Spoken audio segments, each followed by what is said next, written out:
It is very hard to control the mind with the mind. And I think a simple rule that people can adopt is when your mind is not where you want it to be, look to your body. Use the body to shift the mind. Hi everyone, Drew Prode here. Our guest today is Dr. Andrew Huberman, and he's here to teach us how to optimize our brain to reduce fear and laziness and increase motivation. It's a fascinating conversation. This is Andrew's round 2 on the podcast. Stay tuned. Andrew, welcome back to the podcast. An honor to have you here. And also, I just prefer in person so much. So this is great that this all ended up happening. It is great. Thanks for having me back. And I agree, to do it in person is especially nice. I want to start off with the topic of fear. You know, your lab is known, amongst many things, one of your primary areas is studying fear. And there's this topic that comes up for a lot of people. In fact, it was a big question that people had after our part 1, which was fantastic. And it was around laziness and motivation. And for somebody who's struggling with laziness and motivation, what is it that they're missing out when it comes to how fear fits into those two as drivers, for good or for worse? Yeah, it's an interesting question. You know, we don't often think about motivation and fear as in the same breath or the same sentence. We are accustomed to thinking about the fact that when we're afraid of something, you know, we can freeze up. But really, motivation and fear are in the same pathway. And believe it or not, they're in the same chemical pathway. So the only way to talk about motivation is to talk about the molecule dopamine. Dopamine is known for its feel-good properties. We think, oh, you know, a dopamine hit, or, you know, it feels so good, a rush of dopamine. But dopamine's main role in the brain and body is craving, motivation, and pursuit. Okay. And in the absence of dopamine, we don't feel motivated. I'll describe in a moment a classic experiment that illustrates this beautifully. But dopamine's main role is to make us feel motivated and to crave things. Okay. And the interesting thing is that dopamine is the chemical, it's the molecule from which another molecule is made called epinephrine. And epinephrine has another name, which is adrenaline. So to untangle all that, basically, craving and desire is the foundation of stress and fear. And people think, well, how could that possibly be? Well, stress and fear comes from adrenaline. So the way to think about this in a kind of real world context is that when we are afraid of something, we have one of 3 responses. We can either remain still, we can retreat, or we can move forward. All 3 of those require some increase in our level of activation. And the molecule adrenaline, also called epinephrine, I probably will use those interchangeably, so it really doesn't matter, adrenaline, epinephrine. That is what's responsible for getting us moving. It's also responsible for our sense of fear and paralysis in fear. So if people are feeling that they're not motivated or as motivated as they would like to be, there's a key step that people need to take, which is to start focusing on the craving aspect and dopamine. Because if you can make enough dopamine, you can motivate, you can actually crave moving through challenge. So we can talk about how to do that. But just to underscore how powerful this relationship is between motivation and dopamine, there was an experiment that was done. It's been done in rats, but it's also essentially been done in humans through naturally occurring things, where basically if you put a rat next to a lever with some juice or even with something really, really good that a rat likes, they will press that lever for that delicious tasting thing. And they get pleasure from it.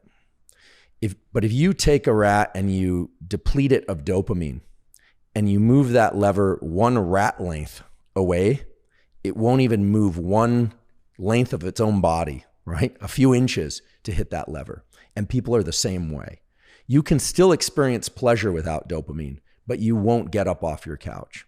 You won't challenge yourself to go talk to somebody you want to talk to. You won't apply for a job. You won't pursue the new, fitness protocol, etc. So dopamine is about craving of pleasure. It's not pleasure itself. And fear comes from this pathway, right? This pathway of dopamine into epinephrine. And the way to think about fear is it's just one other dimension of motivation. And we can talk more about that. But if people are living in fear, it is absolutely essential to understand that developing some sense of craving, even if it feels scary, wanting something but being afraid to pursue it, that's the trigger for these molecules to start being released and to move towards it. But we've all sort of been told or conditioned that if we feel fearful, that that's a sign that we should back away or stand still. And biologically, that's just not true. So if people are feeling paralyzed in fear, or they're feeling as if they, are unmotivated, it's absolutely essential that they identify some kernel, some little bit of something that draws them forward. And if they feel that agitation, the kind of elevated heart rate, the anxiety, a little bit of sweating, this kind of thing, just imagining that they want that thing, that's great. Those are the molecules that I'm talking about starting to kick into gear. But for some reason, most people start feeling those sensations and they start freezing up or backing away. I hope that was clear. It was definitely clear. So I guess the question is, do you think that fear is the primary driver for people who are feeling lazy and unmotivated? I do. I mean, there are two sides to this. I mean, and you see this a lot in the kind of psychological discussion around motivation. It's, it's wonderful to think about moving towards things purely from a place of love and joy, and we feel that and we experience that with a child or with a puppy, or when we hear suddenly, music that we love, we feel that these same molecules are liberated into our body and brain, and we feel that positive motivation. But I think and that's beautiful, and that's a wonderful dimension of life. But I think that it's a mistake to assume that that's how it's going to feel to pursue everything. And the other side of this is that when there's fear, where you can also be quite motivated. I think we're so averse to the idea of pursuing things out of fear. Should someone start running? I'll use myself as an example. I'll embarrass myself by saying, I read recently that the guidelines for physical fitness and cardiovascular health, because I'm 45, I'm like, I should probably start thinking about my heart health. I feel healthy, but it's 150 minutes per week of elevated heart rate, of that cardiovascular exercise, which I haven't been doing at all. I do other things, but I just haven't been doing that at all. And I always enjoy it once I'm doing it regularly, but the first couple of weeks are painful. This little back thing, and then, all this stuff crops up. But basically, I'm doing it out of fear, right? I don't want to die of a heart attack. And if you look at the numbers, if you're not getting 150 minutes a week minimum of cardiovascular exercise, your probability of having a cardiovascular incident goes way up. And you can pretend it's not going to happen because of your genetics, or you can do all sorts of, mental gymnastics. But the reality is that everyone should be getting that minimum, including me. And I wasn't. So fear is the motivator in that case. So fear is a terrific motivator. And I think that we're so afraid of things like adrenal burnout or chronic stress. And those things are problematic for many people. But I think that fear itself is a tremendously powerful lever. And when I say a lever, I mean a chemical lever. This dopamine epinephrine relationship, the fact that dopamine, this molecule of craving, and epinephrine, this molecule of motivation and agitation, this kind of like stress, the fact that those are such close cousins is never going to be untangled. And so the doing a lot of psychological work to try and just move towards things from a place of love and desire, I think is a terrible mistake. I think that eventually comes, and it's wonderful to have those aspects to one's life. But I think we should all be in more appreciation for the fact that we are wired to be motivated when afraid, and we can leverage that. I'm not talking about living in fear all the time, but I think that we can leverage that. It's what can get us out the door. It's what can move us through tremendously difficult times. So I guess I'm not out to turn fear into something it's not. It doesn't feel good to turn stress and agitation into something it's not. It's called stress and agitation for a reason, but I don't think that it's poison. I think it's the way I like to think about it. Again, I'm calling it a lever because, a lever, you can really move things forward. And then once things are going forward, it's a whole different business. And we could talk about that as well. So it sounds like the distinction is kind of undirected fear, which is what a lot of people are going through. Just this undirected fear, their mind meandering, wandering, imagining worst case scenarios, but not really, to compare that to directed fear. Like you're really talking about, directing your fear, channeling it, maybe even, I don't know, visualizing it. Would that be an opportunity? Would that be a practice that somebody could use to actually use their fuel as fear in their life? Yeah, use their fear as fuel in their life?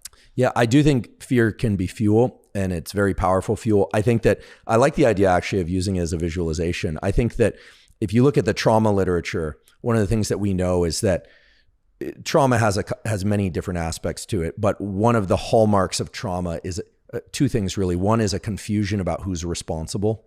This is often the case. The brain somehow gets confused about who was responsible for something terrible. Even though we know rationally that wasn't my fault, we still, it's like almost like the nervous system is trying to resolve something.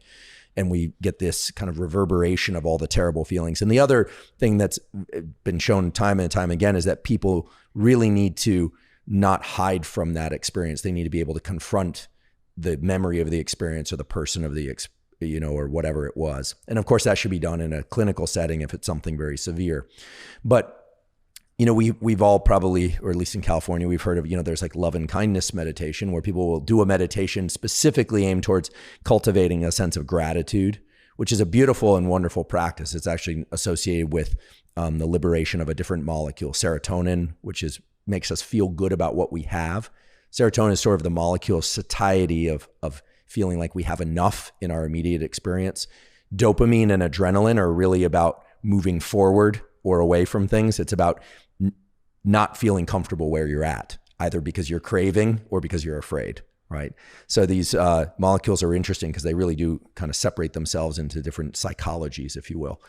So I could imagine taking on a practice where one sits down and focuses their mind on something that they want. So craving, this is not very Zen sounding, right? You're supposed to be separate from desires, but really focusing on something that you very much want or that you very much fear, but is in line with something that is probably good for you. And I imagine that meditation or focus or visualization would liberate these molecules. The brain, visualization is powerful, and the brain will make efforts to take a visualization and start creating the chemicals inside that mimic the real experience.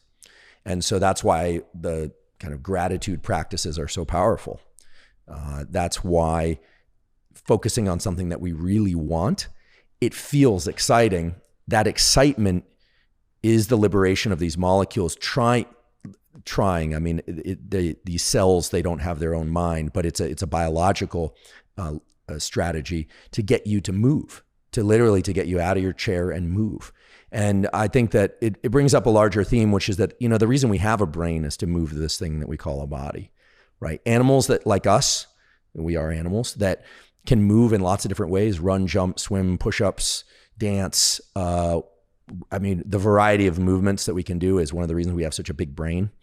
And these molecules, they sound kind of complicated, but they're actually really pretty simple. Dopamine is about craving, motivation, and pursuit. Epinephrine is really about agitation and endurance to get you to persist. Serotonin is really about feeling good about what you have. We hear so much about oxytocin and but oxytocin and serotonin they work together. They collaborate to make you feel good when you hold your child, or when you feel like, maybe if you've ever had this experience of being at with a group of friends or a party, and you look around and you're like, I'm so blessed, I'm so lucky to have these people, right? Or to have this roof over my head. Those are molecular events. And then there's a fourth neuromodulator, which is acetylcholine, which is really about focus. But I would say all of these molecules are applicable. They can be plugged into a visualization practice. This is something that could be done for 5 minutes a day of just turning off or flipping over the phone and thinking about something in a very directed way, and just watching how that makes you feel. If it makes you feel agitated, if it makes you feel good, if it makes you feel a sense of desire, those actually would be powerful practices, because it would give you a window into what's happening neurochemically. And most people get this backwards. They sit around and they go, I don't have enough dopamine. Like, what do I need to increase my dopamine? I get this all the time. What should I take to increase my dopamine? And there are things you can take, supplements you can take to increase dopamine. And if you do that, you will feel a lift. This is true, right? There are antidepressants and other molecules you can take to increase your serotonin. Some people just take serotonin. You can now go, at least in the United States, it's legal to go buy the precursor to serotonin. You can do that. And you will feel better about what you have temporarily. But I'm always a fan, unless there's a real clinical need, of looking at behavioral and mental tools first, then looking at the power of supplementation and nutrition, which are real and can be leveraged. And then if there's a clinical need towards prescription drugs, for which certain people, they can be of real benefit. But I love the idea of a fear meditation.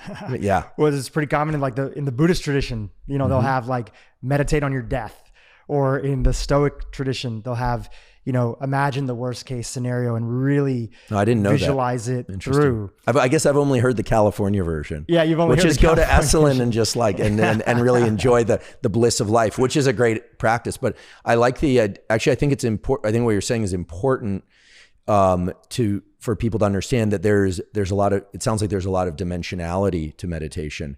It's not just about being relaxed and calm and in gratitude. It's about confronting your inner real estate. And that's really cool. And that could even be, what am I missing out on in life? Or how am I not going to be able to serve people if I don't rise to the occasion? There's so many aspects where you see this online sometimes. There's the feeling of, I'm only living my quote unquote authentic self if it feels good. And, in our first, I'm only going to work on stuff that feels good.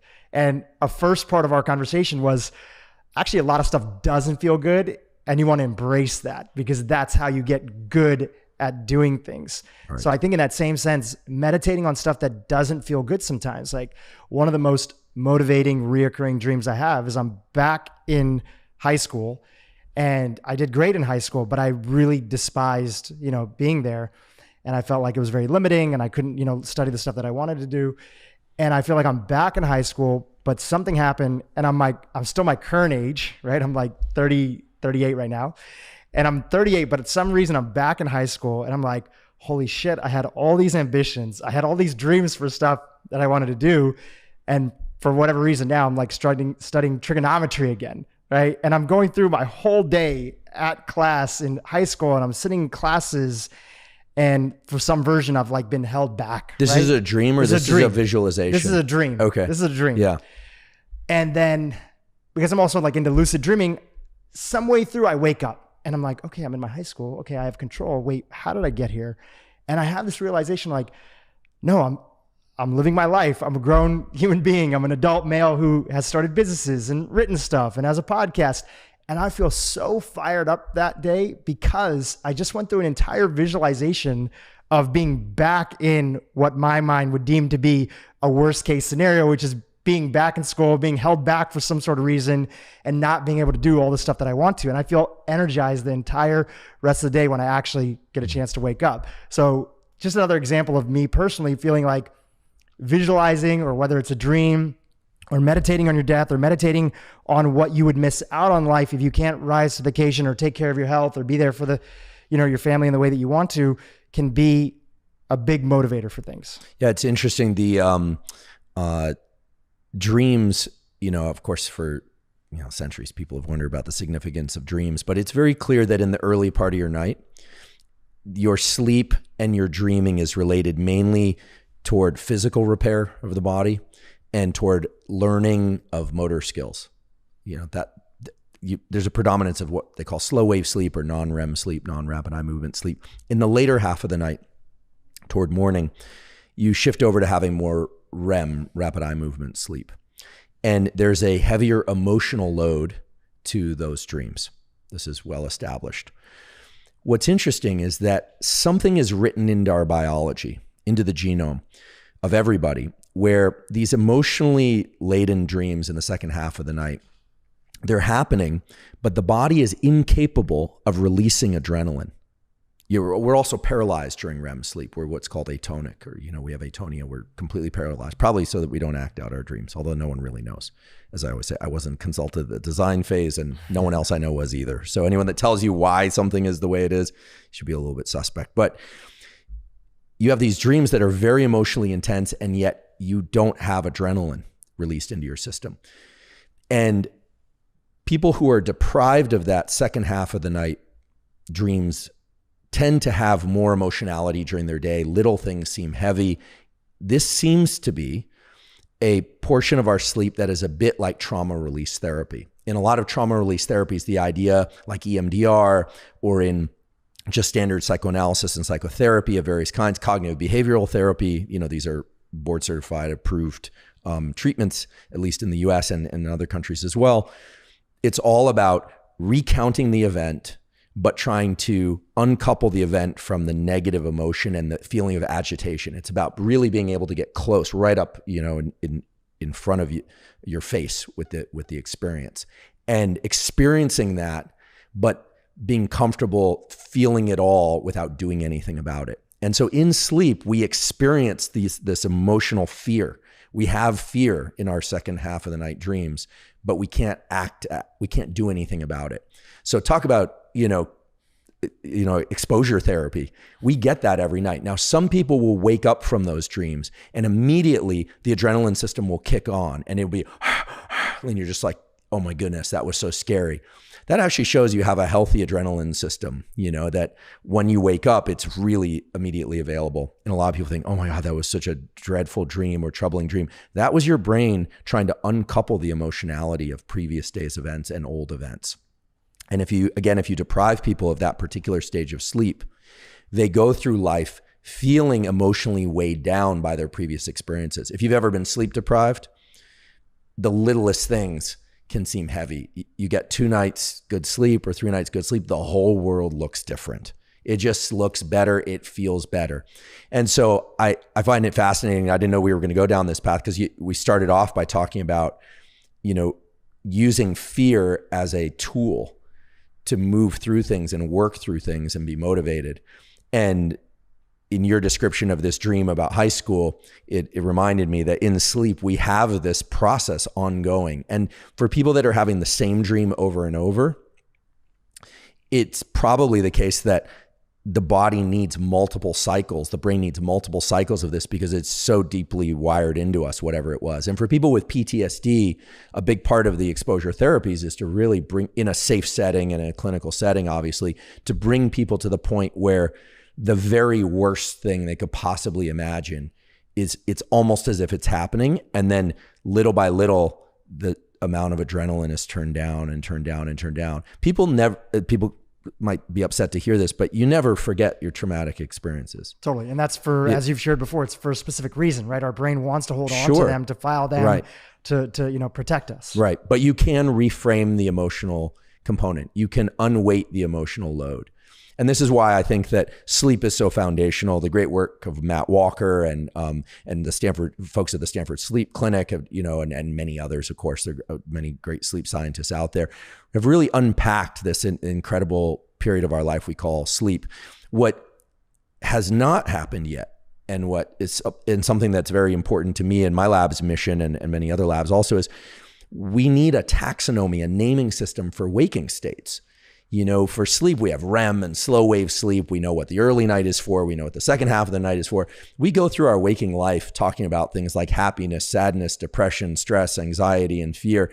But it's all pretty vague. And I think one of the exciting things that's going to happen in the next 10 years or so, hopefully sooner, is that we're really going to start to understand what is creative work, what is focus, what is conversation, what is bonding, and really understand those things at a biological and psychological level, to the point where we can also, I don't really like the word hack, but that we will be able to pull apart the different components and really understand, maybe we should, I'm making this up, so please don't take this as a recommendation, but maybe we should all be focused on activities that increase our acetylcholine early in the day, and then we should gradually be turning that off.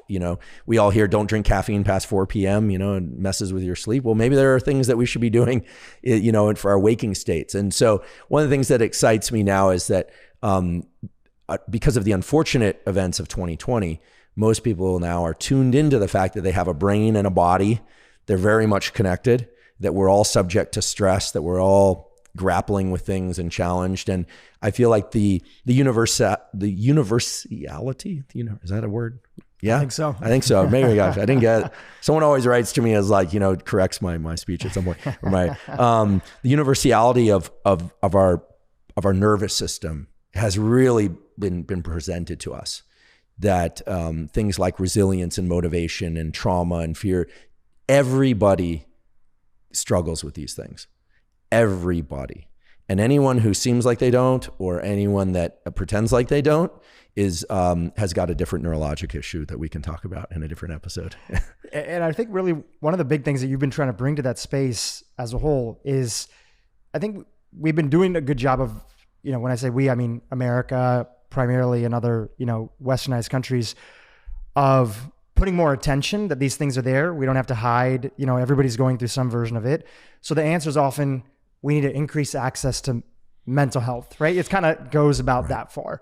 And anybody who's seen what happened with the pandemic knows that our system is fragile. It's been fragile even before. There's not enough practitioners for everybody who needs mental health access. Insurance, at least in America, is a big issue.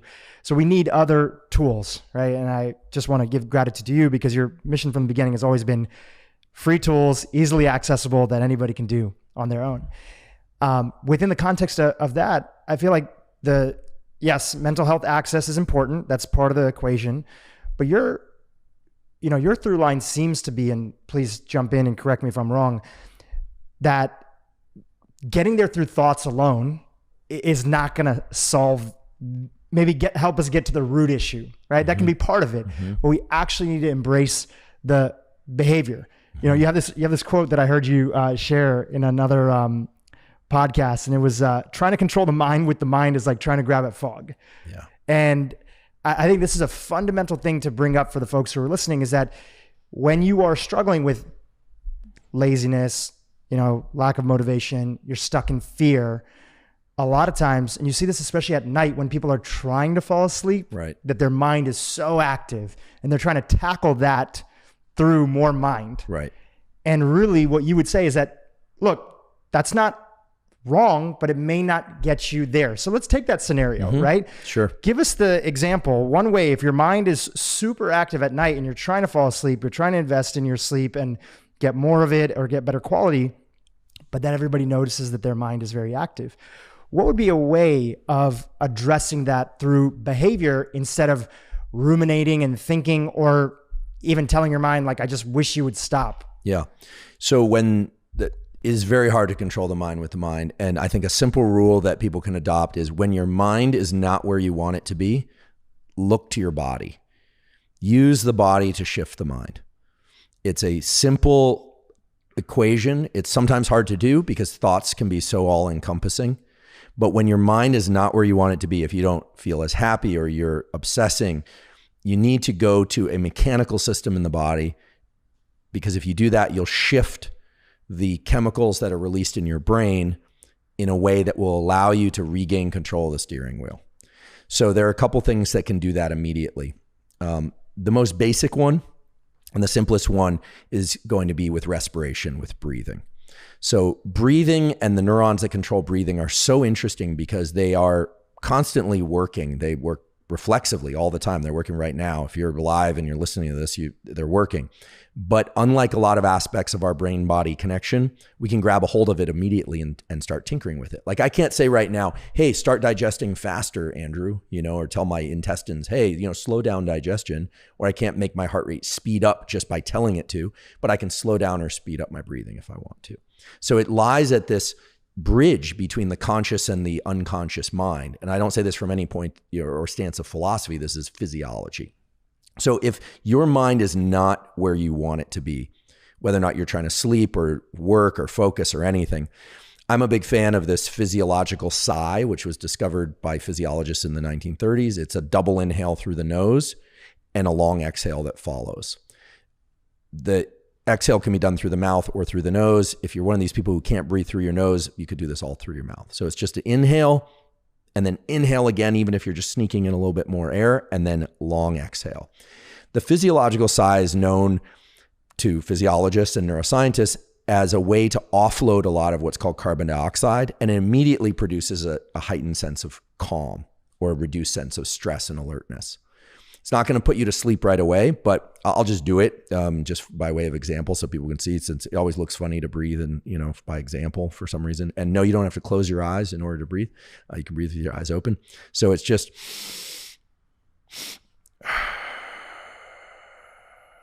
right? So it's inhale, inhale, long exhale. This physiological sigh is known to reinflate these little sacs in the lungs, called the alveoli of the lungs. And then when you exhale, it offloads a lot of carbon dioxide, and that immediately reduces your levels of stress. Now, why am I recommending this? Well, if your mind is churning on something, maybe you're just obsessing. Maybe you're not really stressed. Maybe you're sad. But when you use respiration to kind of wedge in between your conscious and unconscious life, suddenly you realize that using something that's purely mechanical, your lungs, air, carbon dioxide, your mind shifts as well. And there are a lot of studies now, the best of which I think have been done by Jack Feldman, who's a professor at UCLA, who's worked his entire career basically on the physiology of breathing and the mind. The brain shifts, our states of mind shift, the chemistry of the brain starts to shift. But this physiological sigh is more about grabbing a hold of the steering wheel again. That's what it's really about. And then it's about what you do next. So if you're having a hard time falling asleep, there are a couple things you can do. One is to do exhale emphasized breathing and not try to fall asleep. Just focus on doing big inhales but even longer exhales. Doesn't matter if it's through the nose or the mouth. Extended exhales tend to shift the body into more what we call parasympathetic states, more relaxed states. Parasympathetic is just fancy language for the system of the body that controls calmness. It promotes calmness. Think of it like a brake, okay? There are two ways to slow down a car. One is to come off the accelerator. The other is to push on the brake. So long exhales are like pushing on the brake. Okay, now it's expected and it's totally normal that the brain will continue to ruminate if you're having trouble sleeping. After you've done that, and really what I just described probably takes about 5 to 30 seconds. I'm not talking about an extended breathwork protocol, just a physiological sigh to remind yourself, oh wait, I'm in control of this system that seems to be going off the rails on its own, or that I can't seem to control. The extended exhales tend to bring more calm to the system. I'm a big fan of using a tool to shift the body into sleep or sleep-like states. Insomnia is terrible. People trying to sleep when they can't is absolutely maddening. Better to try and encourage the body to relax in general and see if you can fall asleep later, not try and force yourself into sleep. So the two practices that work best for this is one goes by the Yoga Nidra. Many people have probably heard of. You mentioned it last time. Yeah. By the way, can I interject about Sure. Yoga Nidra? I don't know if you and your team have looked at it, but if you look at some of the top Yoga Nidra videos and you go down to the comments, like some of the first comments are, Andrew Huberman brought me here. And then other people replying back and saying, yep, I'm here for the same reason. So the word's getting out there and a lot of people are watching these YouTube videos. Oh, that's very gratifying to hear. Yeah, I have no business relationship to Yoga Nidra. It has been developed, centuries before I was even born. It means yoga sleep. You just lie down, you listen to one of these scripts. They're available on YouTube as free, totally cost-free. They tend to walk you through a set of visualizations and a set of breathing protocols that essentially turn the mind off. All right. This is it essentially accomplishes what a couple stiff alcoholic drinks will do, which will also turn off your forebrain. The problem is it has other issues that go with it. And many people who use alcohol to try and calm down have a rebound increase in anxiety. I can always spot anxious people and people that have chronic anxiety by the way that they drink and the way that they need a drink. Anyone tells me I need a drink, I know they're not good at regulating their nervous system. I'm not saying that in a disparaging way, but it says to me, it's somebody that it's sort of like saying I need an Uber driver. I'm like, you don't really know how to drive, or like it's if you need one, right? If you need a chauffeur, right? It's nice to have one sometimes, right?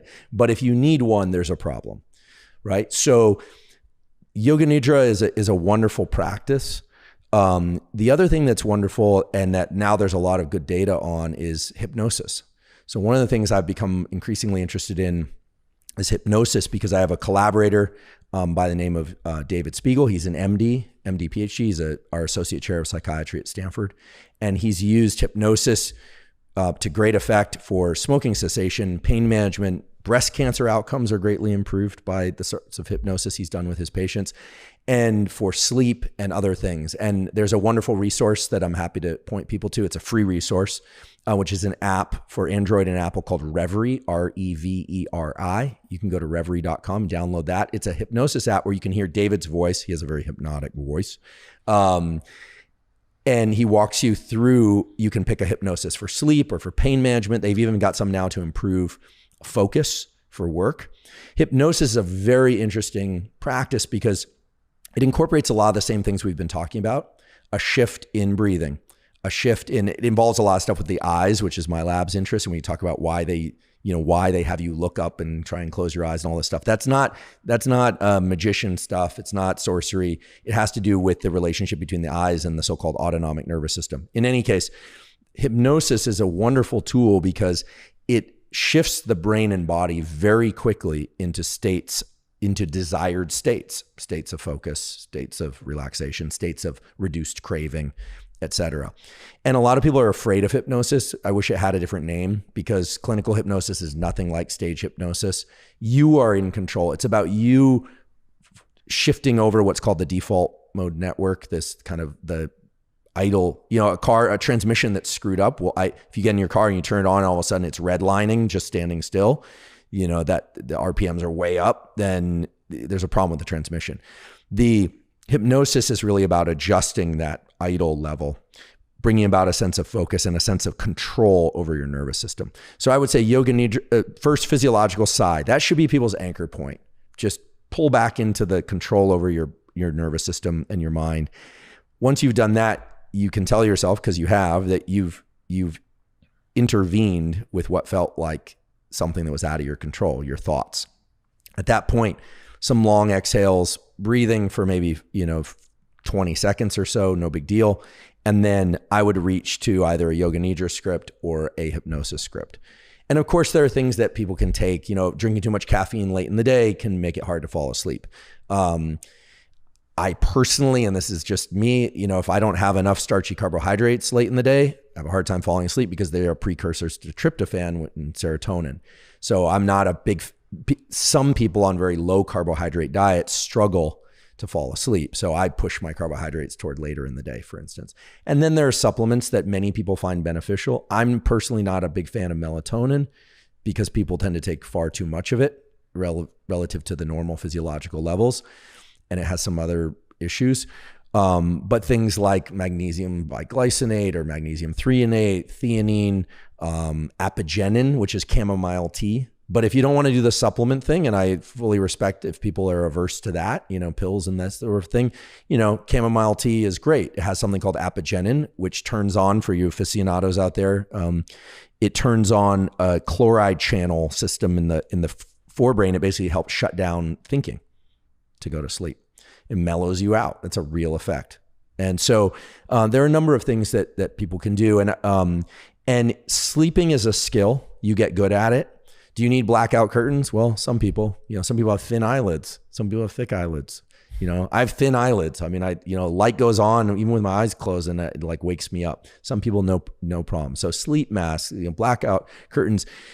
I don't think people should become obsessive about sleep. What you want to do is develop some sleep practices.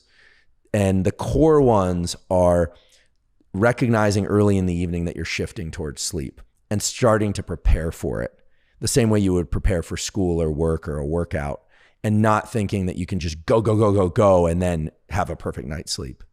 And, so those are the things. Always behaviors first. Then, in my opinion, then look to nutrition supplementation. And then if someone has a real clinical need, and they should see a sleep specialist. And there are drugs that will help people sleep. But I think the vast majority of people that are taking prescription drugs to sleep don't need them, or put differently, could achieve different, if not better effects doing other things. Well said. We didn't chat at all about sort of origin story for you last time when you were on the podcast. We went right into things. And I have a question that kind of relates a little bit to your origin story, which I had the chance to prepare and, listen to a little bit before this podcast. So you were talking about the body as one of the vehicles to focus the mind. Now, I know you've shared in the past that you grew up in a household, and I won't go into everything, but at one point in time, parents split and the household was a little bit unstructured. Yeah. Right? You kind of like, there was no structure. There was no structure. There was no one there. There was no one there. Like, the truth is, there was no one there. And I love my parents, and they did, an amazing job under trying circumstances, doing the best they could with what they had. But yeah, there were periods of time in which I was completely feral, which was fun and scary. And, if nothing else, taught me that, I have some internal resources I can always rely on. Totally. Yeah. And so I want to talk about a little bit of that internal resources. You, from what I understand, school is like, there was not really a lot of interest. I think you eventually got kicked out of high school. I had to leave 2 high schools. Yeah, I did graduate eventually. Yep. Thank you, Rhoda Ashley. There were other students that helped me learn. Like, there were a few, I just mentioned somebody who would sit with me and help me try and understand my homework just enough to, I was a dreadful student. This is not look, high school students work hard. It's so much easier to leverage your plasticity early in life. You have this gift of plasticity, use it. You definitely do not want to try and come back from the back of the pack. It's no fun being the caboose. Yeah, it's tough. And not everybody ends up making it through. Statistically, people who are in the back of the pack tend to stay there, and life becomes tougher, and stereotypes against them and stuff. But again, going to this idea of working through the body to kind of focus the mind.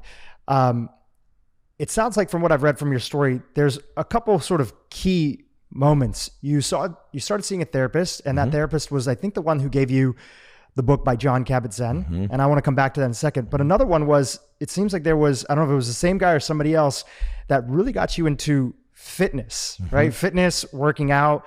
And that seems to have been, from the way that I was understanding your story, one of the things that got you to start to focus in and channel a little bit of this energy that was there. Is that an accurate way to?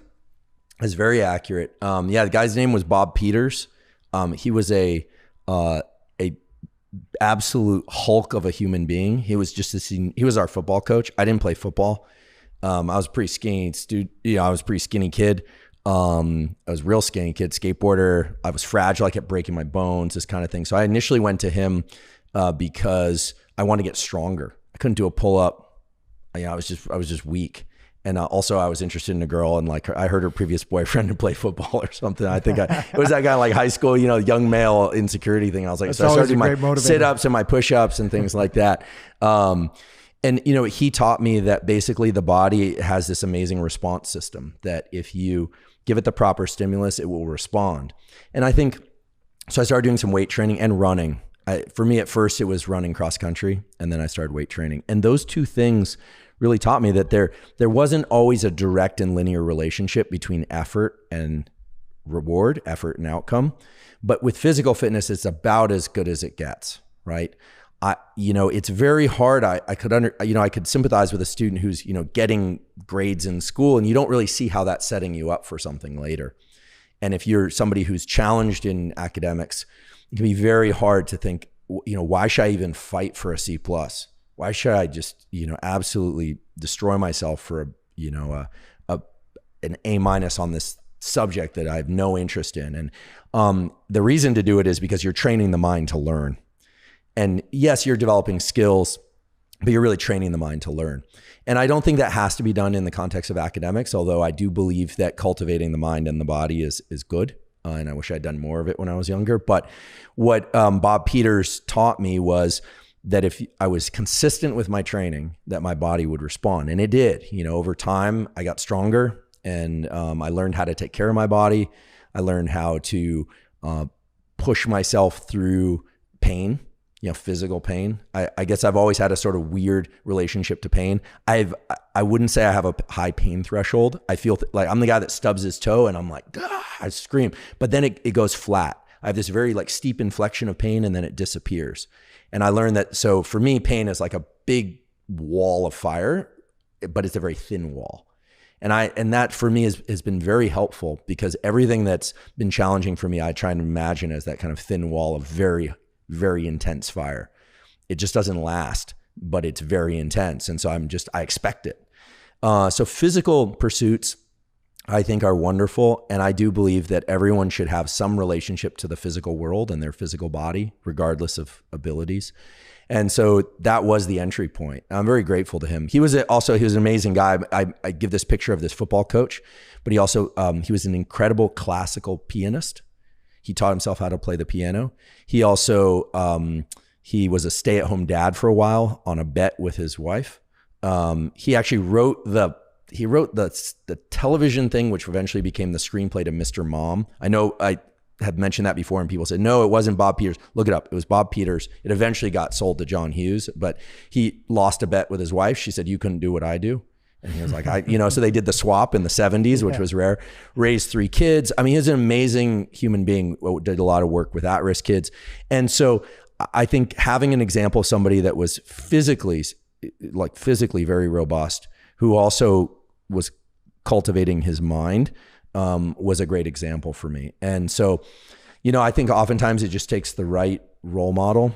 And I'm a big believer that, especially nowadays with everything being online, that we can internalize role models. We don't need to know the person or have a coach or somebody like that. I mean, that's what's so wonderful about these people like David Goggins and Rich Roll and Joe Rogan and Mark and you and all these people that are out there that are sharing, is that you don't have to have a football coach or a friend or a neighbor that's going to point you to something. You can really latch on to an ethos and make it work for you. And in fairness and in reality, no one person is, has all the answers. You look to people I've always imagined a committee in my life. There's like a table in my mind, and I have a committee, and I take advice from those people. Some of them have no idea who I am. I've never met them, but I try and internalize their ethos around certain things in a way that serve me. And the relationship to the physical, to just bring it back to that, is wonderful, because what you start to realize is that the mind follows the body very readily. And the mind is weak. I know people are out there saying the mind is strong, it can do it, you can force the body to do it. The mind is very labile. The brain would be much happier or perfectly happy digesting nonsense all day long than doing nothing. Try doing nothing for 5 minutes, try scrolling Instagram for 5 minutes. It's night and day, right? The body is powerful in its ability to shift the mind where you want it to go. And that's why I'm such a fan of getting into action, forward action. That's why I'm such a fan of using respiration as this bridge between the conscious and the unconscious. And I believe in thought and thinking and hard problem solving too. I mean, I define an intellectual as somebody that can really appreciate and understand something at multiple levels of detail, but I think it's all intellectualism on its own, just being in your head is a terrible, terrible place to live. You should try, I believe, each day or every few days to get into a state of wordlessness outside of sleep. I'm a big believer in this, that running, not listening to audiobooks or anything, but just letting your mind drift is the substrate that it's the precursor, I should say, that allows you to then sit down and do very focused work. If you're having trouble focusing, chances are you're focusing too much. That's basically what's happening. If you're having trouble focusing, chances are you're focusing too much in a distributed way. It's like an appetite. If you're just snacking all the time, it's just the meal doesn't taste quite as good. So running, any form of turning the brain, conscious thought, deliberate thought off will allow you to do incredibly deep work after that. But the mistake is just constantly digesting information. And so I think we need to be more structured about our waking states, but the body, in my opinion, should be the entry point. It sounds like in addition to the body directing the mind, there was also this deep connection with that you learned from this mentor who got you into working out and fitness, there was also a true relationship with effort and reward, right? You work out, even with a successful workout, you're not going to start to see yourself putting on maybe muscle right away, but just the joy that comes from putting in a good workout. Whereas previously, and I think a lot of parents, who are listening to this podcast sometimes try to figure out, how can I create drives or intrinsic motivation for my child? And a lot of school, at least back, when you and I were in school too, it was much more common. It's changing a little bit now, was you kind of have to take the authority's word for the fact that the reward is going to come down the line. Yeah. And it doesn't always work. It doesn't always work. No. And, and growing up where I grew up, I also saw a lot of people who went after that carrot and then they, for extrinsic reasons and did very well. And then later in life were very resentful, very unhappy. I think they still did quote unquote better in life because they positioned themselves to have options. So we can't deny that it buys you options. I guess I'm revealing some of my kind of hokey little secrets here, but for me, they've been very powerful. So I have a whiteboard in my gym at home, and but I used to just keep this in my notebook in the days when I went to places to work out. So I write down before every workout, I write, enjoy training hard. Because I had another mentor later while I was in college who he said, he didn't say enjoy your training. He said, enjoy training hard. So I've developed this relationship where I just love training hard. I love the feeling of failure. I actually really like failed repetitions. I like failing. I like finding out where I'm limited because I know that that's the road to the next segment of progress. And so do you think that came from like early skateboard culture, doing tricks and trying it and knowing that you expect that you're going to fall? Did that come then or did that come later on in life? Yeah, I'm trying to think about, to be in full disclosure, skateboarding was a really important part of my upbringing, and that was my family basically. I basically just was part of this big pack of kids, and there were no parents, and we were all feral, and we had a lot of fun. And unfortunately, a lot of them met kind of a sad fate. Some of them did incredibly well, but I have great some people might see skateboarding as just those like clickety clackety things going down the sidewalk. But there's a whole world of that's self-regulated, that I have deep respect for. But in full disclosure, I wasn't one of the good skateboarders. My body wasn't strong. That's why I started working out, because I was getting hurt all the time. And, but skateboarding is a good example of where it's effort, fail. Like, you're getting beat up. You're basically beating yourself up until you get the successful, ride away. And that is incredible. I don't think I cultivated it there. For me, it was really in college, starting in my second year, because I also had to leave college for poor performance and other reasons, none of which I'm proud of at all. But when I finally decided to just bite down and really do it, I experienced so much physical agitation. But I realized that the information was in the books, like it was there. So it's not like I had to go, it was complicated sometimes to understand or remember, but that there's nothing simpler than something being presented to you. It doesn't get any easier than that. And that was hard. So, but I just got good at restricting my desire to get up from my chair. I got good at just pushing through. I also have to say that a big part of working through stress and agitation is giving up on the immediate rewards of some of the social stuff. Those were pretty isolated years for me. I had to not go to as many parties as I would have liked. I wasn't one of the cool kids, because I was studying all the time. I was working out all the time. So you have to be good at dealing with peer pressure. If you want to be successful in life, you definitely either want to surround yourself with people who are also ambitious in the things that you enjoy and love and want to be good at, sports or school. That really helps. I did not have those friends around me at that time. Or you have to be very good at pushing off peer pressure. And that will isolate you. I guess, they call that the empty elevator syndrome. If you hang around with people that don't care about something and you're doing a lot of it, they're going to give you a lot of flack about that. I guess I'm sort of orienting this towards young people, but at any stage of life, if you're taking steps to better yourself, you're going to find yourself pretty lonely for a little while. So I would spend all day Saturday at this park near where I was in college. I would get myself a couple of hamburgers because I liked them. I would go to In-N-Out Burger, get a couple double doubles, and I'd sit under this tree and study all day long. Then I'd sleep, I'd wake up, I'd study some more, sleep, I'd go back. And, that's Saturday night in college. You're supposed to be out having fun. And then Sunday morning, I'd do a 12-mile run. I was a sicko, and slow run, I want to be clear. So that's it. Occasionally I would go to parties and I'd enjoy myself. But I started to find that I could predict that if I kept these behaviors up, that I was going to pass a lot of my peers. And competition is something that's interesting. I'm not an inherently competitive person. I'm not one of these people at the party. Like if you play ping pong with me, I'd sooner let you win than try and beat you. Like why? Let's just rally. Let's just play. I have friends that are really competitive. I've never been an inherently competitive person with anybody else. But if you start cultivating a sense that you have a goal and nothing's going to prevent you from getting to that because you are willing to put in the hours, that's a powerful feeling. And it can be taken too far. I've been told, my college girlfriend said, I created a monster. That's what she said, because she was always encouraging me to work harder. And then when I finally did, it went pretty extreme.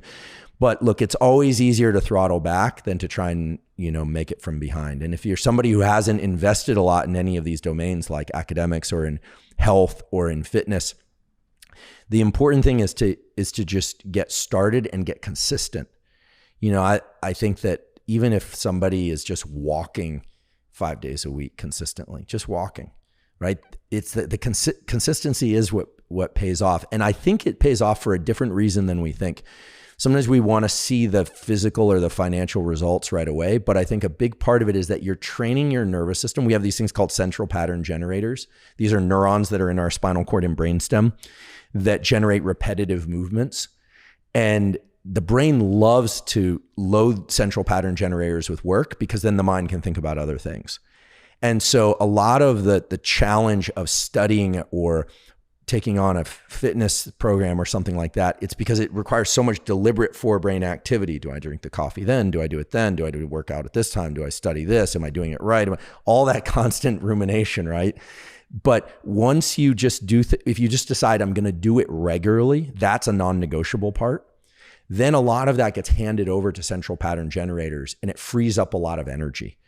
It frees up neural energy and it frees up your ability to think about other things while you walk, if that's what you want to do. I want to just highlight something you said, because I think this is going to be a big aha moment for people, is that, we're constantly seeking freedom in our life, but actually you can get structure is one of the best ways to create that freedom. Think about it. You make the joke and say that you guys are a bunch of feral animals. You had all the freedom in the world. You could do anything at that time, but that wasn't necessarily getting you maybe the results that you wanted. And through creating structure, there was another type of freedom that you opened up in life. And I think that in anything that people want to pursue, health, focus, as we talked about a bunch in your last podcast episode, a business goal, whatever you want to do, what does that structure look like that you can bring to your world?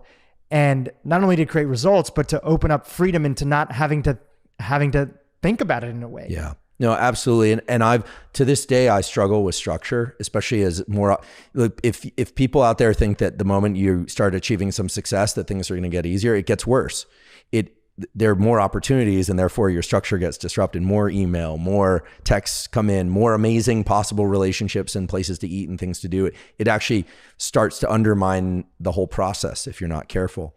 And that's coming from somebody who, I'm fortunate to not have substance abuse tendencies and things of that sort, but I still I have a list, and now I make it every day, because when I just put it next to me and I didn't write it out, it didn't work. But it literally starts dog walk number 1, get sun.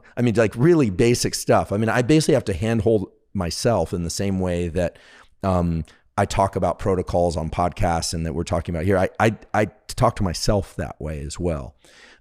Get sunlight. Then I do a 90-minute work block, which means I use the program Freedom on the computer. No internet, no phone. I turn off the phone. I put it in my car.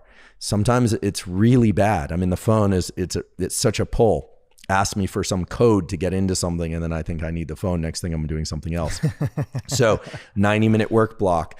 But what's beautiful is that the nervous system, and I don't know the underlying basis of this, but the nervous system has this feature to it where when we take the chaos of choice and we restrict ourselves to one of those choices, you get a neurochemical payoff. And it comes in the form of dopamine and acetylcholine. Acetylcholine is really about a spotlight of focus. And here I want, in fairness, I'm a big fan. I've been reading a lot of Cal Newport's work, Deep Work, A World Without Email. I've never met him, but I love his books. And he talks, some people call it flow, but what, and people are familiar with flow, being engaged in an activity that's challenging. But there's something about activities that are forced restriction to one particular focus, right? So I'm going to write for 90 minutes, or I'm going to think for 90 minutes, or I'm just going to walk the dog. I live in an area now where I don't get reception on my dog walks. And at first it was excruciating. I love it now. It's like I just walk the dog. And there's mornings where I have a bulldog. He does not like to walk. So I'm like, I got to get back, and I'm frustrated. And I know, and it's hilarious, right? Because I notice myself and the way that my tripwire to agitation is so slight. I'm like one of these people, I can just, in a second, I'm aggravated because it's not happening as quickly. And so I've learned to make the whole walk a process of me just like recognizing these features of myself. And my bulldog Costello just plods along. He could care less, right? So the walk is only about walking the dog. And the email, if it's email, is only about checking email, right? And there's something valuable to this. And I think the brain loves this when we give it this. And the brain, unfortunately, is also happy to just take a smorgasbord of pseudo-random thoughts and actions all day, every day. But there's something so deeply satisfying about focus. And I think we could all benefit from doing more of that. It's just so hard to do. And I'm not an anti-phone guy. I'm from Silicon Valley. I use the phone. I'm addicted to my phone. I admit it. I'm addicted to my phone. But I'm trying really hard to cultivate a different relationship to it. Because I think that now that it's 2021, I think looking back, phones, we've had them for about 10 years. There are so many examples of ways in which they erode our best relationship to life. So many ways that I don't think we should get rid of them, but I think we really need to start being conscious of the ways in which they are eroding our productivity, our creativity, our relationships. And I don't have any obvious answers to this. I just have tools that I use and that I've found to be of benefit. But I think in the next 5 years, we are going to see a shift toward people really moving away from phones in as much as we use them now. Yeah, it almost seems like in our evolutionary history, we have to be more of a student of focus now, whereas life circumstances would naturally pull us towards lifting that weight of focus a little bit on our own. You still had to apply effort, but it's almost like trying to get good sleep now with a lot of sounds going in the background, or somebody every so often coming and waking you up and saying, "Hey, are you okay?" And you're like, right. "I'm sleeping." Like, right. I just, that's tons of interference. So it's almost like if you're not a student of focus today, I mean, most of my friends that have created, pretty large companies always tell me, and, we have this men's group that we meet up regularly and we chat. They say, it is definitely feels tougher to start a business today than even 10 years ago with the amount of distractions that are fighting for our attention. Yeah. And there are different categories of people out there. And I want to be respectful of the fact that not everyone's trying to, build and create. But I would say if you're a creator, if you want to build something, business or write or music or sport or anything, I'll tell you, I'm fortunate to know a good number of very successful people. If you're a creator, you have to always ask yourself, are you playing offense? Are you playing defense? Or are you just bench warming? And most of the activities on the phone, not all of them, are in the defense or bench warming category. If you're a content creator, or you want to be a content creator, you absolutely have to take the effort to create space in order to produce content. And that's going to require agitation and loneliness and frustration for brief periods of time. I'm not talking about for years of your life. I mean, for 5-10 minutes while you're not tending to the voices and the things that need you. And yeah, they need you, and they will have anxiety, and you will have yours. But people, if you're going to produce content, you need that to create that space. The other thing is that the phone is wonderful, right? You can turn on a Reverie hypnosis script, and just because it's there and you can use it. So I want to acknowledge its utility. It's a wonderful tool. But the other thing is that young people have integrated the phone into their nervous system in their lives in ways that other people haven't. So I would say that for people that are listening to this now in 2021 and they are 20 years or younger, chances are the phone isn't going to feel as intrusive as it will for somebody who's older than that. Just because of the way that when the nervous system wires up. Like I had a 14-year-old niece, and the phone is just wired into her relationships. So if you take away her phone, she suffers in a way that maybe doesn't justify taking away the phone. So this is going to be an interesting kind of generational conversation. But if you have a hard time not turning off your phone for an hour to do focused work or 90 minutes, if that's a real challenge, that's a great invitation to start working through some of the neural circuits for what we call no-go. So I do this now. I'm revealing all my little weird quirks, but they're grounded in neuroscience. So we have circuits that are called go circuits. These are, if you want to know that, if you want to look them up, they're circuits of the basal ganglia. And they're involved in anytime we make a decision to make a behavior like reach out, I just picked up the bottle, put it down deliberately. And then we have no-go circuits. These are ones that suppress behavior. And they've done a lot of beautiful experiments where you can create a video game or something where people have the impulse to make a choice in order to score points in a certain amount of time. And sometimes you have to go, and sometimes you have to no-go. You have to avoid movement. And suppressing movement takes effort, right? And all you have to do is experience a social gathering and see one person pull out their phone, and you just notice everyone pulls out their phone. That tells you it's been handed over to central pattern generators. I don't think it's conscious. I don't think people are like, oh, exciting, I'm going to look at my phone. It's literally just now it's socially cued. So it's sort of like someone wipes the side of their nose, like maybe they got something, and then people will just start doing this. This is like human behavior. We mimic each other subconsciously. So we do it with the phone. So I have this thing where I don't believe that we have as much attention deficit as people think. There's about 10% of the population that probably has legitimate attention deficit. It's getting worse, and the numbers are creeping towards 12%, 15, and 20 in adults as well because of the phone, just to be totally honest. So this morning I experienced this. I went for a run. I was listening to music, and I wanted to see if I had reception and check something on my phone. And so I have a rule. I do 25 times a day. This is just my sense of order. 25 times a day, I try and suppress a desire to take an action. And I'll tell you, it was excruciating. I wanted to do it so badly. I don't even know why. It's just, I'm trying to override some circuitry to just look when I have reception, to just look at my phone, see where text messages or whatever, direct messages. So I get to the car, and I was like, whoa, I made it. Do I look now? And I thought, don't do it. Don't do it. And I'm thinking, I should do it. And I sit there for about a minute. And this is crazy. Right? I'm a grown man, 45 years old, right? I should drive home. But I didn't do it. And I was like, this feels really good. So what I'm trying to do now is train myself to not be reflexive about the phone.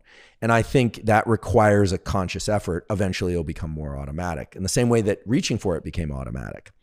So these no-go circuits require a lot of energy, a lot of work, but we can train them up.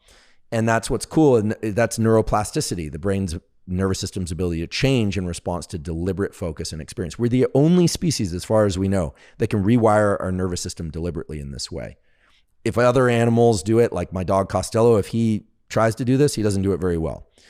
But humans can do this. But the agitation of, the no-go effort is, I want to boldface and underline twice the word effort.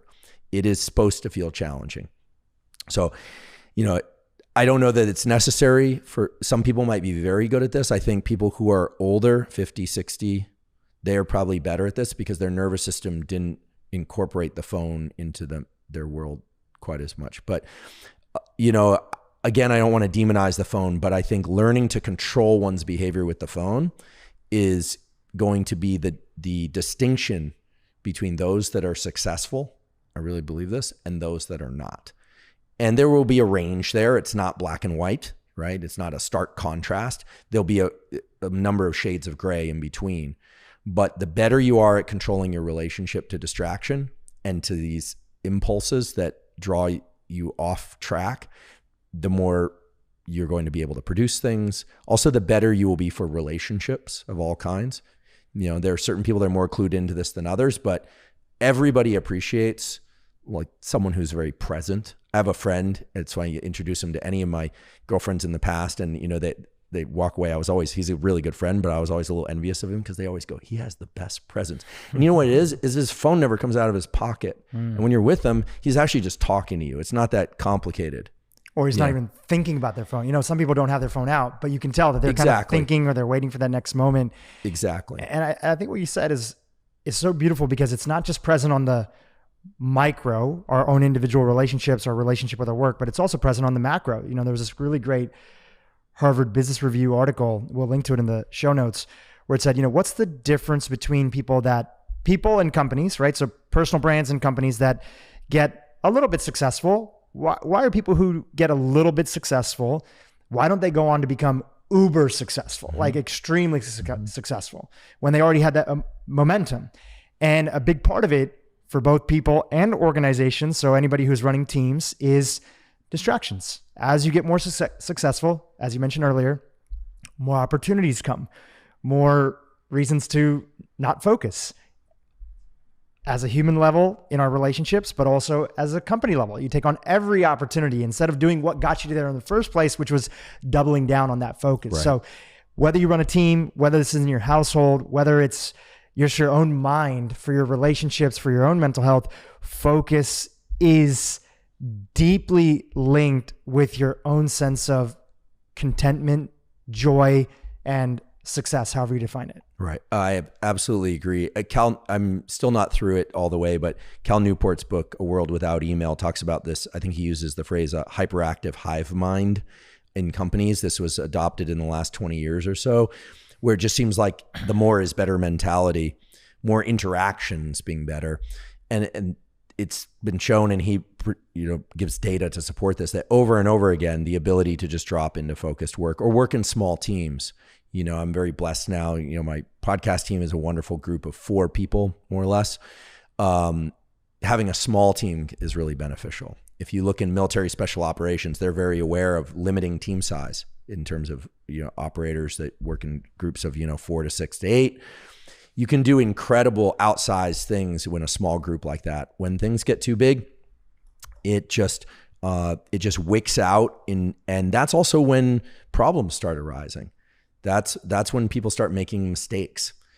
Oversight is one source of that. Fatigue is another. And, I guess this is all to say that learning to cultivate a life of focus, and I should say it should be the way to support that is to have components of your day of wordlessness and defocus. I do want to emphasize that, because it's not about waking up and from morning till night being ultra focused, right? I don't do the make my bed first thing. I admit it. I sometimes like it happens midday. Okay. All right. I wouldn't make it in the military, but we knew that already anyway. So it's about being in recognition of where you're at and focused and dropping in deeply for certain portions of the day. But I also have a deliberate decompress time of my day, right? I take 30 minutes a day and I either take a nap or I do a yoga nidra, or I just let my mind go. But that does mean not mindless scrolling, although I do some mindless scrolling too. I allow myself that. But having periods of the day where you let the mind defocus and just kind of drift in the same way that your mind drifts a bit during sleep, that is what allows you to focus. So it very intensely afterward or on a consistent basis. So it's not about being a total animal from morning till night and then just expecting to switch off the thinking and go right to sleep. It's about, for me, there are really 2 90-minute blocks, one early in the day and one later in the day, where I commit to doing really focused work twice a day. And I have to fight tooth and nail to create the space for those and to make sure it happens. And I fail a lot, if something gets in the way and I don't do that, I just try and get back on track as quickly as possible. I don't bring my phone I put my phone on airplane mode when I'm training and doing any kind of physical work now, because it's just too distracting. I want to go back to something you shared earlier, which was this idea of a committee. You know, you have these the people in your life, whether you know them and some people you don't know, that are kind of, Seth Godin sometimes says, like, you don't always need a mentor, but you can have heroes in your life, right? People that you look up to. Who would be some other people that are on that committee of yours? You know, people that you kind of like look to, even if you don't know them personally, for guidance, inspiration, or a reminder of sort of that intrinsic quality inside of you that you see in them. Yeah. So the someone I keep in mind a lot is my graduate advisor, a woman by the name of Barbara Chapman. She's an excellent scientist. She passed away, unfortunately, too young, breast cancer, 50. But I think about Barbara a lot because her relationship to work was really special. She really understood what it was to be what we call a serious scientist. There's a phrase that scientists use, like, are they a serious scientist? Which is really about trying to seek truth. You know, there's always an element of getting the paper published, getting the grant funded, packaging things in a way that's digestible. That's an important and vital part of the scientific process, of any process really. But she had this way in which she held the pursuit of facts, of truth, as holy above everything else. So I definitely keep Barbara in mind, because there is a way in which we can start to delude ourselves into thinking, that our ideas are strong when, have we really thought through all the alternatives here? Have we really done that? But also just the purity of it, just in a life of inquiry or of any kind, just to really try and get close to why I started doing it. I started doing science because I was curious about how we work in the mind and body. It was just genuine curiosity. And so I keep her in mind a lot. I keep, I have a good friend, Pat Dossett, who was in the SEAL teams and then got out, and he and Blake Mykoski, who started Tom's Shoes, right, have this company Made For that I'm on the advisory for. And Pat, I think of a lot. I'm fortunate to have him as a close friend, because the way he does the little things is really impressive. He's always 5 minutes early, always 5 minutes early. I struggle with punctuality. He's always 5 minutes early. He also is very good about the presence thing, like about what he's doing. He's also very good. He's probably always 5 minutes early because he always leaves when he needs to leave. This is something I actually learned from him. When it's time to go, you just say, thanks, I'm out. Like none of the long trailing goodbyes. That's which is something I'm guilty of. But also I really appreciate his ethics, and he's somebody who thinks very deeply about why one started something and staying on that. So those two, and of course there are so many amazing examples out there of impressive people, but they're the ones I think about a lot lately in terms of really trying to stay close to the central chord of why I'm here and what I'm trying to do, which is trying to discover and share knowledge in ways that are useful to people. I'd be remiss. I'm sort of laughing in advance of this. I'm chuckling, but I think about my bulldog Costello way too much. I talk about him all the time now on my podcast and other podcasts, but I think about him a lot and the way he approaches life, because dogs are incredible, because you see tremendous variation in one species, dogs, of different temperaments and body sizes and behaviors.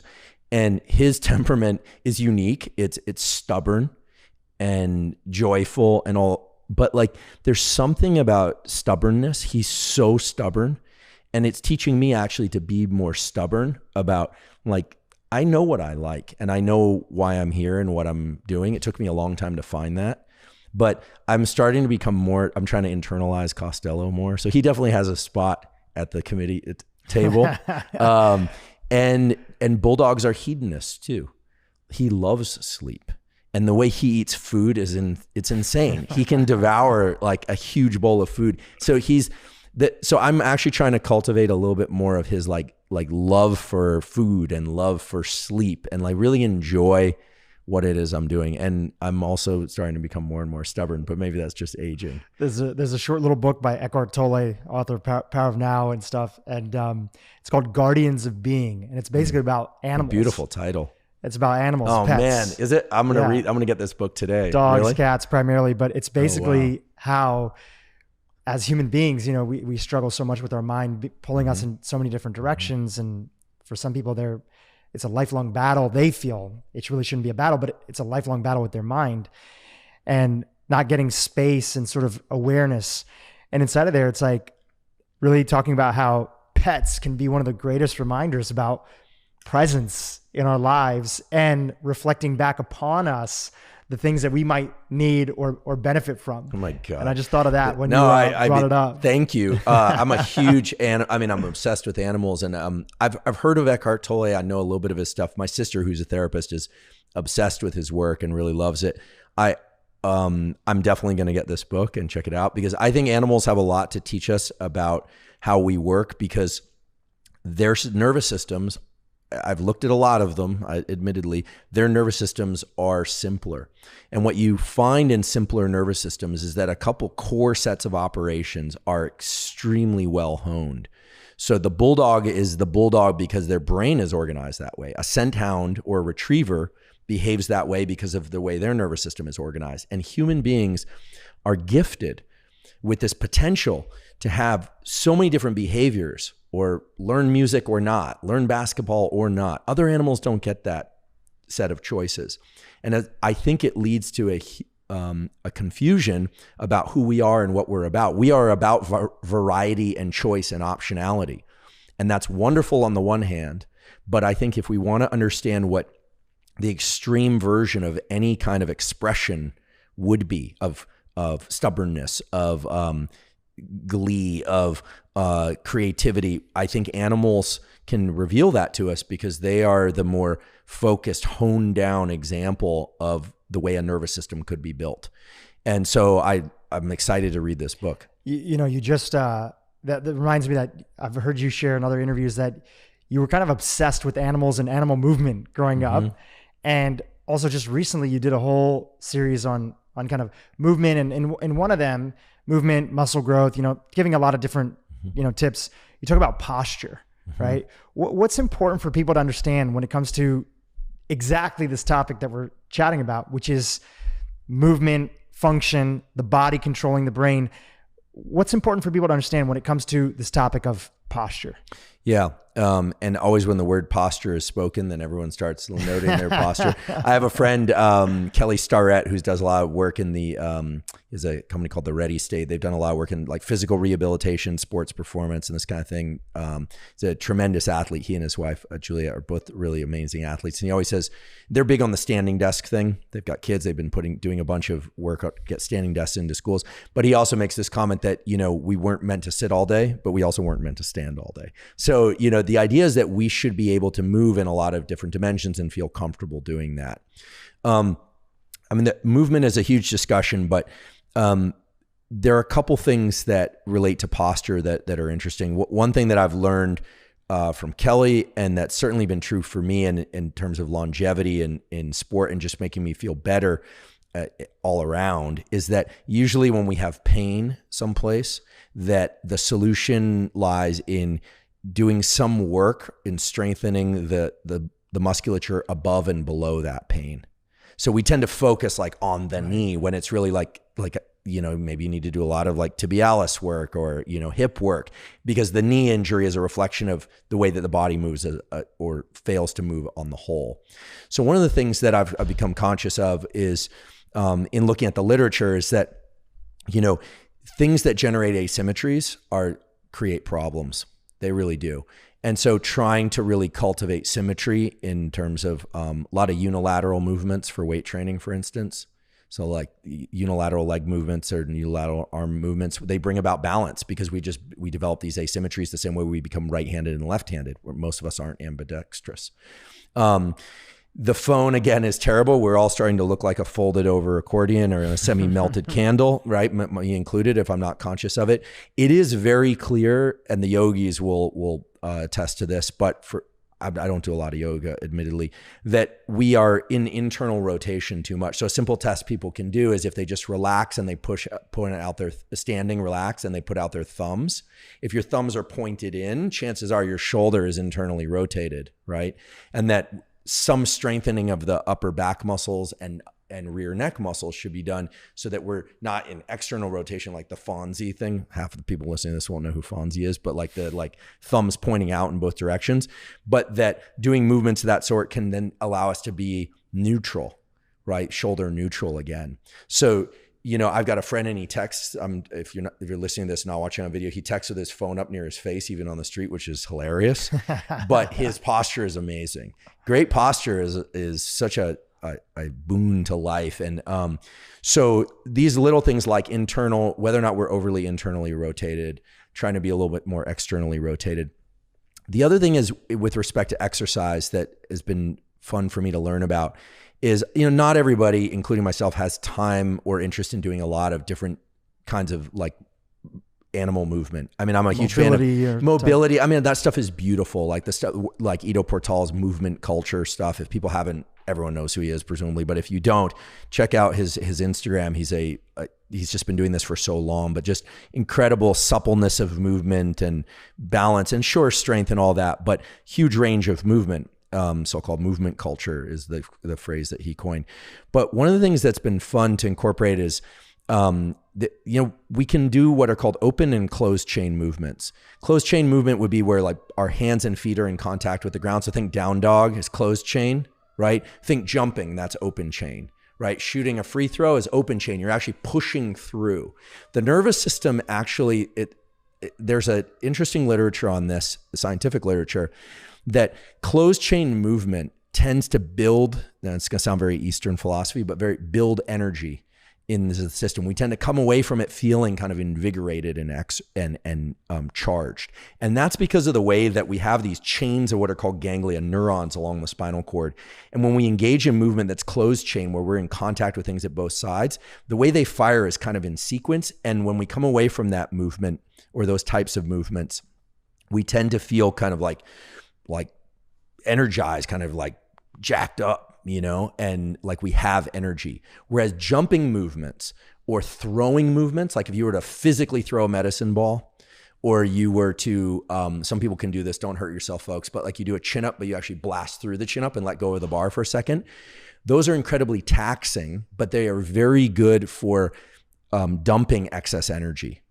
So a lot of people are stressed and then they're going to work out, but they're coming out of the workouts with more energy, neural energy, than they went in. And when I say neural energy, just so in case there's some neuroscientists out there, I don't want you to think I've, completely lost my mind. What I'm talking about is what you're creating is a potential for the nerve cells to fire, like a readiness to fire. So things like martial arts they cultivate these practices, both open chain and closed chain, kind of intuitively. And there's a practice, a lot of like exhale emphasized breathing on ballistic movements, like that's actually expelling energy, which is a wonderful thing if you tend to carry too much stress. Whereas going and just lifting weights, closed chain movements, barbell curls, bench presses and things, you're actually creating more tension in the neural readiness in the system. Does that make sense? Absolutely makes sense. So this is kind of I rather than get too scientific about this, it would take hours. What I think was kind of fun for people perhaps to explore is the extent to which different kinds of movements, like with continuous tension, will kind of create energy. So you can come out of those workouts feeling really focused and like energized.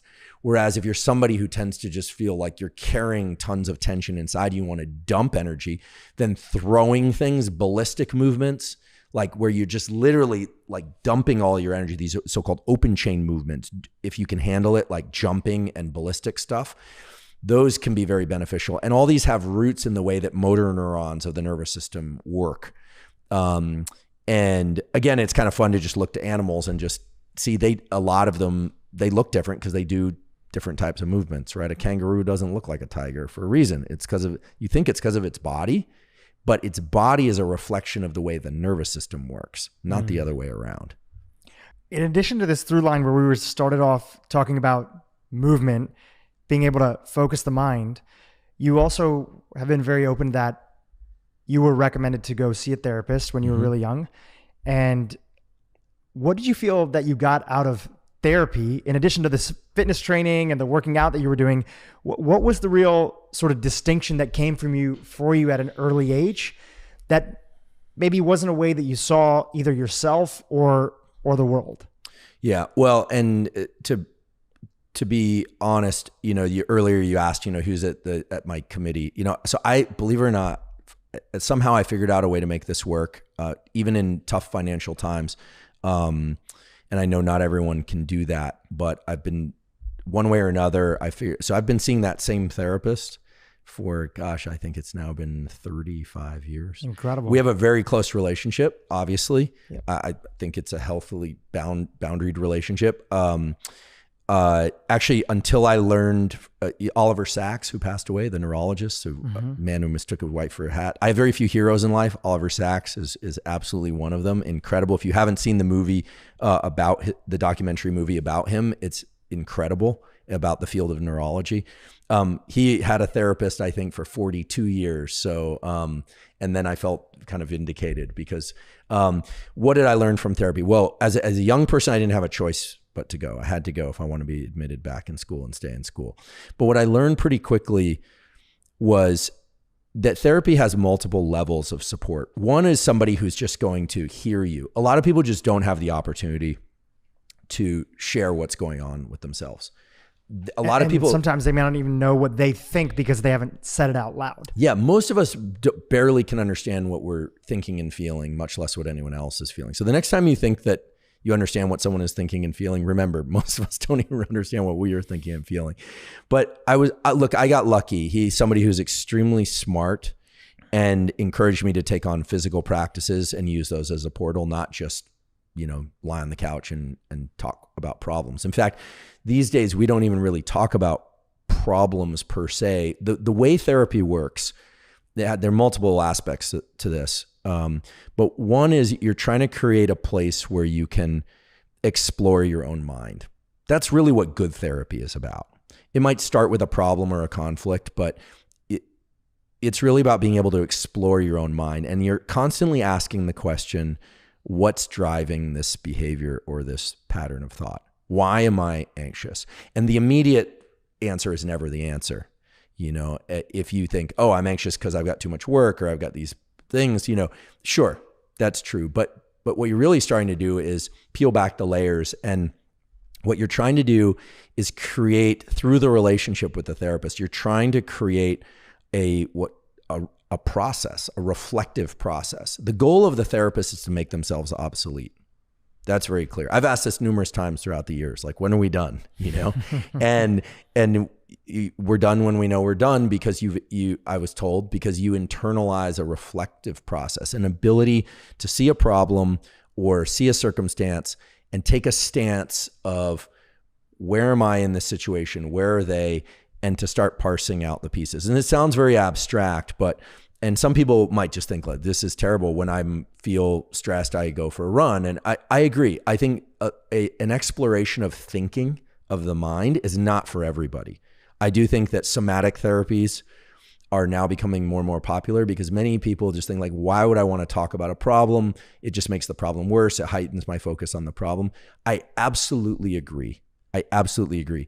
I just personally have found great depth of experience in realizing how crazy my mind is and how it will come up with these theories about why I feel a certain way, and how through a reflective process, I can now, certainly not in the past, but now I can sort of get distance from things very quickly. And I think that can only come about through really being able to sit with your thinking, sit with your feelings. And sure, over the years, there have been events in my life that have, where it was like crisis management, for sure. It's like, how are we going to manage this personal crisis? But I think therapy is if the relationship is right, I think it can be a beautiful experience, and it can change the way that you view the mind. And for me, therapy nowadays is not so much about me getting anything out of it. It's just making sure that I can show up as well as I can to the other things and people in my life.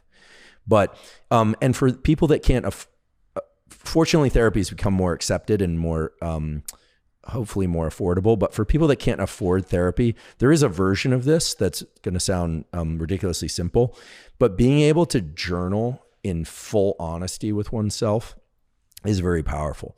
Journaling is, I would say, and writing is the way that human beings have worked out a lot of their internal conflicts and discovered incredible depth of meaning and excitement and creativity over the, for centuries, thousands of years. So if people can't get access to a therapist, I would encourage them to journal with the full understanding that no one is going to read those journals. A lot of people start third personing. They start thinking they're writing their life book or their memoir.